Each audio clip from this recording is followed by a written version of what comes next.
Bismillahirrahmanirrahim. Dersa meyan neha tipin meddi yani harfin meddi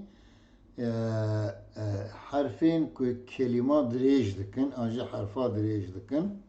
se havin elif vav yenen emiru bahsa elifi bikin tipin ku denga direj dikin jera tipin meddi de gotin harfin meddi be arabi huruful med diyen jera elif مگو سه حون الف واویه در سانها باسا الفیه الف که بخواه به حرکه یعنی ساکن به تیپا بریا ویجی زبر به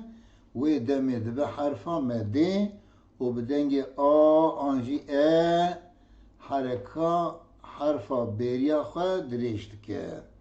و اکی چم اکی را که ما بنوا که زبروه میم جی زبروه elif zberavi tüne be zbera mimeti xwendin û dirêj dikir kema illa narun lillahi zalike bima leha khabe amma kâne fark nakı yani daviya kelime dadı ve seri kelime dadı ve ev mühimnin mim ev elifa ma hareka ve zezber peşe elifi bukhat tunebe harfa beriyavici zber beş bir nekim vav peş yeji zere irobas elifi mego elif harfa beriyavi mego çi zber be ve ki kane kella malen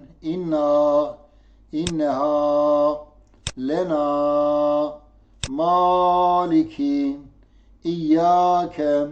صراط ربنا فقال غاسق سبحان حاسد وسعها سلاتهم أنزلنا علينا باركت ندربها حمالة تبارك بحجارة حفظهما شانئك توابا ما بسكنة توابا تخنن كدرباس بتوابا عذابك سمعنا أفواجا وأتانا لا طاقة الفراد حف بكلمة كده هاتنا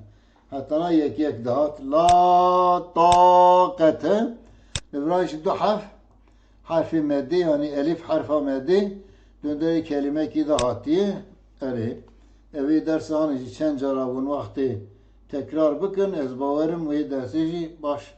وني ازبر بكن بمينن خير وخشيه ده